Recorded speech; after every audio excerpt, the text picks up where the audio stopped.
परम पवित्र भगवा ध्वज, प्राणप्रिय तिरंगा ध्वज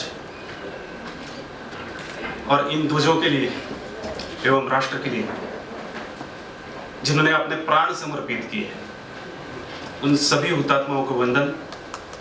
सावरकर जी के विचार से पुण्यभू वही है जहां पे आपके धार्मिक तत्वज्ञान का उगम हुआ, आपके धर्म का, आपके तत्वज्ञान का उगम अगर भारत भूमि है तो आप हिंदू हैं। फिर चाहे आप वैदिक हो, चाहे वीरशैव हो, लिंगायत हो, आप शिव की पूजा करो, विष्णु की पूजा करो, देवी माँ की भक्ति करो, भक्ति ना भी करो किसी की। कोई कहेंगे मैं नास्तिक हूं, मैं निधर्मी हूं, तो सावरकर जी का उत्तर यही था कि हमारे एक ऋषि थे चारवाक, उन्होंने जो वेदांत सिद्धांत था उसको क्रिटिसाइज किया, चैलेंज किया, तो वो पितृभू के विचार से आपके पूर्वज है। उन्होंने जो तत्वज्ञान लिखा वो भारत में लिखा, यानी उस धर्म का उगम भारत में हुआ, तो पुण्यभू के विचार से भी वो आपके पूर्वज है, आप उनके वंशज हो। यानी कोई भी नास्तिक भी हो, निधर्मी भी हो, वो भी हिंदू फोल्ड में आता है। ये व्याख्या, दिस डेफिनेशन इंक्लूड्स एवरीवन। आपकी विचार पद्धति कौन सी भी हो, आपकी आचार पद्धति भी कौन सी भी हो, आपकी उपासना पद्धति कौन सी भी हो, हम सब हिंदू हैं। यही डेफिनेशन सम्माननीय न्यायालय ने भी इसका समर्थन किया है। आप अगर हिंदू शब्द की व्याख्या न्यायालय के विचार से देखिए, तभी आपको यही पता होगा, वह यही पता चलेगा कि न्यायालय भी यही डिफाइन करता है कि who is Hindu. Savarkar wrote this book in 1924 with the name of the Maratha, क्योंकि he was imprisoned in Ratnagiri and he was not allowed to write anything which is about politics, or he was not allowed to participate in politics. Therefore, he wrote that book with a nickname of Maratha. Later, it was translated in Marathi by his brother and my grandfather, Dr. Narayan Damodar Savarkar. Now, it gave a vision to Hindu society. Before that, everyone was fighting for their caste, fighting for some other reasons. But because of this definition, it helped in a great way to unite Hindu. And why did he wanted to unite Hindu is the question. Now we are facing such a situation where there is change in power in Karnataka, and there are chances that some देशभगातक शक्ति जो है वो वापस अपने sir पे बैठे हैं। ये ना हो, क्योंकि उस समय भी मुस्लिम लीग जैसे एक पार्टी थी, and it was demanding 40% of the stake in power, irrespective of the percentage of the population, which was 14 to 15%. They were demanding 40%, and the same Congress was agreeing to it. Savarkar said, Hindu is in majority, it is not their sin. I am ready to give the Muslim population the stake according to the percentage of their population. That will be the justice to both Hindus and the Muslims. But if Muslim League is demanding extra than what the percentage of population is, and Congress is accepting that situation or that contract, then it will be injustice to Hindus. That's why I am standing behind Hindus. Savarkar थे मानवतावादी, किंतु कांग्रेस का ये लांगुल चालन, appeasement और मुस्लिम league का aggression, इन दोनों को रोकने के लिए, to counter strike it, Savarkar was हिंदुत्ववादी. ही वॉज इंटेलेक्ट, वो विज्ञान निष्ठ थे, बुद्धि प्रामाण्यवादी थे, लेकिन वो हिंदुत्ववादी थे. उनका ऐसा कभी भी कहना नहीं था कि हमारा धर्म ही राष्ट्रीय धर्म होना चाहिए. उनका एक स्टेटमेंट है, हिंदुत्व ही राष्ट्रीयत्व.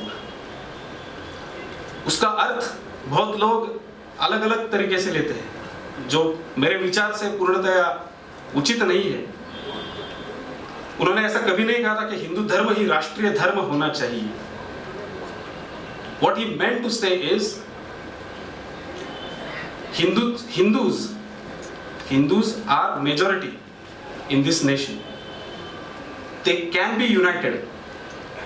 Okay, so he wanted to unite Hindus, but there are some criteria on which we can be united. That's what he felt, that's what he wrote. The first thing is that our blood is same. And then he gave historical references about व्यास मुनि. वो उनके पिताजी थे पराशर मुनि और एक मछुआरा कन्या से उनका विवाह हुआ था. तो सावरकर जी ने उनका उदाहरण दिया है कि वहाँ जब विवाह हुआ संपन्न, तब उस समय में ऐसी कोई जाति नहीं थी.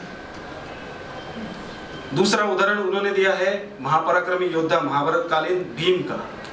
उनका विवाह हुआ था हिडिंबा से, जो राक्षस कन्या थे. इसका अर्थ यह होता है कि मनुष्यगण और राक्षसगण दोनों में विवाह होते थे. तो उनके अंदर जो लहू बह रहा है, उनका जो ब्लड है, वही ब्लड मुझ में है. मैं उनका वंशज हूं, तो हमारा एक ही ब्लड है. ये हुआ है first criteria. On the basis of blood Hindus can be united. The second thing, our history. हमारा इतिहास वैभवशाली, गौरवशाली. आज जो ये पुस्तक प्रकाशित हुआ है, उसमें 6 गोल्डन एपोज ऑफ इंडियन हिस्ट्री है. 4 ऐसे महायोद्धा हैं जिन्होंने हिंदुस्तान को बांध के रखा, हिंदुओं का ध्वज बांध के रखा. और डॉक्टर लीला ने, she mentioned that we fought in the battle of Panipat, and she also said that the enemies are within us. So do you know who actually invited Ahmad Shah Abdali? It was Shah Waliullah. He held from Deoband. He invited Ahmad Shah Abdali to invade India. So she is right. She has given a proof. Zamane also, the last Mughal. Right. So it is evident that what is our history, what is our common history, and what is their common history. They always wanted invaders to invade India and create Mughalistan here, create Islamic State here. What is our history? Maharana Pratap, Lachit बड़फुकन, Chhatrapati Shivaji Maharaj, Dharmveer Chhatrapati Sambhaji Maharaj, राजा कृष्णदेव राय, राजा रामदेव राय, ये धरोहर है हमारे इतिहास के. अगर ये लोग न होते, जो जैसे कवि भूषण कहता, अगर न होते शिवाजी तो सुन्नत होती सबकी. शिवाजी महाराज अगर डट के यहाँ खड़े नहीं रहते और बाद में बाजीराव पेशवा अगर महापराक्रम नहीं करते, तो हमारी सबकी सुन्नत हुई रहती. ये हमारे इतिहास के धरोहर है, ये हमारा समान इतिहास है. और यही जो निकष है, जो क्राइटेरिया है, हमें और तुम्हें बांध के रखता है, जोड़ के रखता है. और तीसरा भाग जो है वो महत्वपूर्ण है कि हमारी संस्कृति, आर कल्चर। संस्कृत ऐसी भाषा है जिसमें हमारे महाकाव्य लिखे गए, रामायण महाभारत, उससे अनेक भाषाएं निर्माण हुई और अन्य भाषाओं में भी बहुत सारे संस्कृत शब्द प्रचलित है। तो भाषा के आधार पर हमारे त्योहार लीजिए, जो उत्सव हम मनाते हैं, दीपावली का उत्सव है जो पूरा हिंदुस्तान धूमधाम से मनाता है, कहीं पोंगल मनाता है, हमारे महाराष्ट्र में संक्रांत कहते हैं, उधर बंगाल में पंजाब में उसे लोहड़ी कहते हैं। तो नाम अलग अलग क्यों ना हो, हमारे उत्सव एक ही है और यही महान संस्कृति जो है वो हमें जोड़ के रखती है। तो तीन निकष समान रखते हैं, हमारा समान इतिहास है और हमारी समान संस्कृति है। यही तीन निकष जो है जो हमें जोड़ के रखते हैं एक दूसरे से, to be called as Hindu. And this unity of Hindus is called as Hindutva.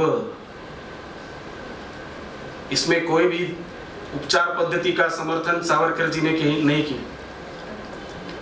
इसमें कोई भी एक धार्मिक विचार का समर्थन सावरकर जी ने नहीं किया। केवल और केवल उनका लक्ष्य था कि हिंदुओं को एक कैसे किया जाए।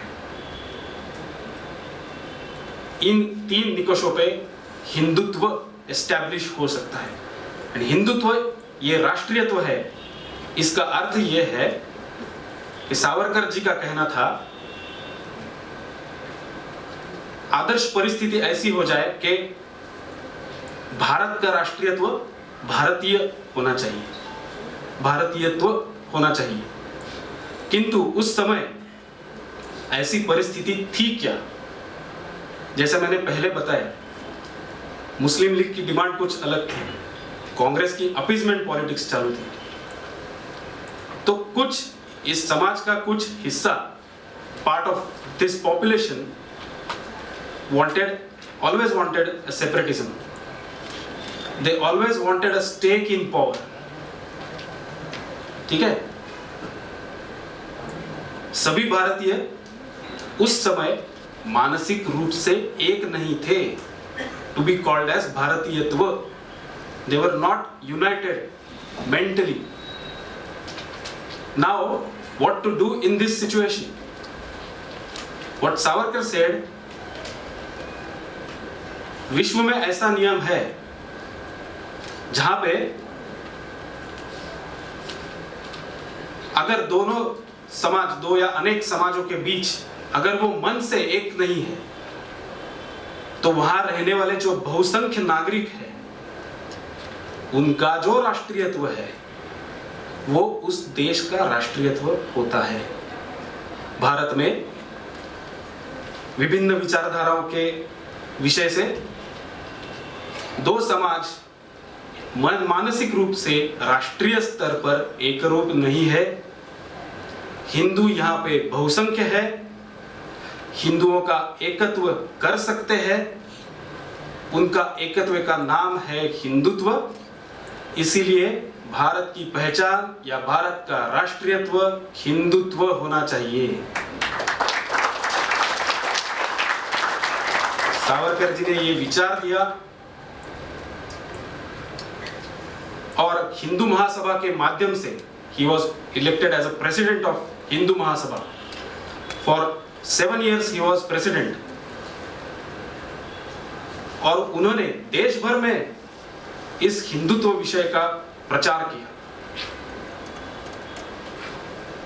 अभी लोग कुछ टीका कर रहे हैं, टिप्पणी कर रहे हैं कि आने वाले 28 दिन को, आप सभी को पता है, you must have all read it, our honorable prime minister is going to inaugurate a new building of parliament and it is the birth anniversary of Veer Savarkar ji.